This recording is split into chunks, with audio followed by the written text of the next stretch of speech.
What'd you hear?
So this morning after I slept, after a night shift, I extended the parking area and added an isolation switch right here.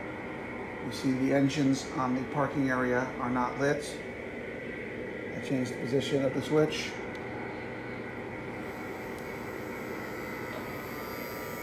And they light up. This is to keep engines from getting out of control when we don't want them out of control. The isolation switch was built into my control center. I watched a video on how to deal with conventional trains, not letting them get out of control, and voila, the idea was re-implemented. Now, I don't know if I'm going to keep this parking area in its current form, but the O-gauge track was not selling on eBay anyway, so why not get some use out of the asset that I invested in so many years ago and that caused Israeli security at Ben Gurion Airport to have kittens when I tried to get some on a checked bag last September on my way back to the United States from Israel. So I've now got my parking area partially occupied. I doubt seriously that this Union Pacific engine can roll its way out, but we will test that theory eventually. The new parking area is built. Now, we're also going to be testing some other issues. We've got one switch that only works in one direction. Eventually, I'll notify Lionel and get it repaired or exchanged. But I saw in a video, you can hold down the button, the program button on the switch, and its lantern should flash if it's going to be programmable. And this is the problematic switch, and it does not appear to be programmable, as opposed to this switch here, which works perfectly. Hold down the button, it should flash. Hold down the button and nothing happens. Interesting. We'll have to work on this problem. Or rewatch the video I saw.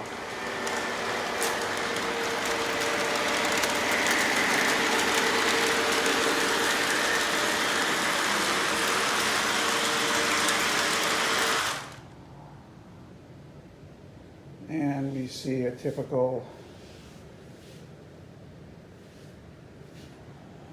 difficulty navigating the 031 curve. And we're trying to figure out what. It's the dummy engine here. Got off its track. We just finished smoothing out this track and probably going to have to smooth it out again.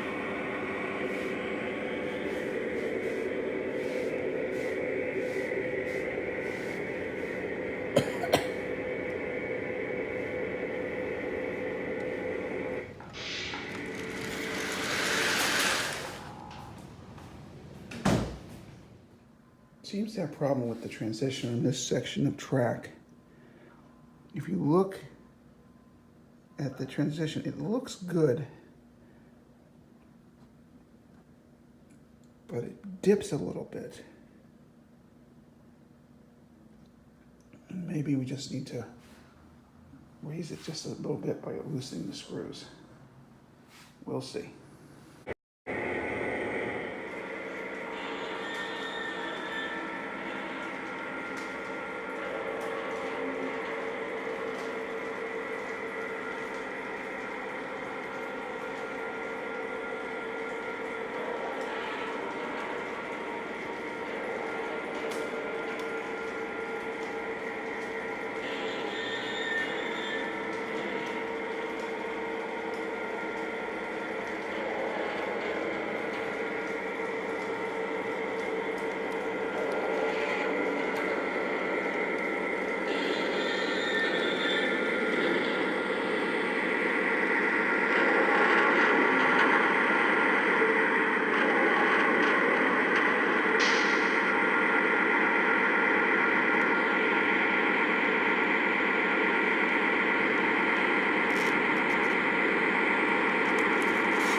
So after manipulating the switch, which wasn't doing smooth wheel transition, and putting back together one of the cars with this new train set that fell apart during first use, I now finally have a stable, elevated section that I can run this new train set through. The only current flaw is the last car of the set doesn't light, and I'll investigate that issue later. But tolerances of this new set are extremely tight. It doesn't tolerate even the smallest imperfection in track. Parking the new set so that we can test the upper level changes on other train sets. And we have parking problems.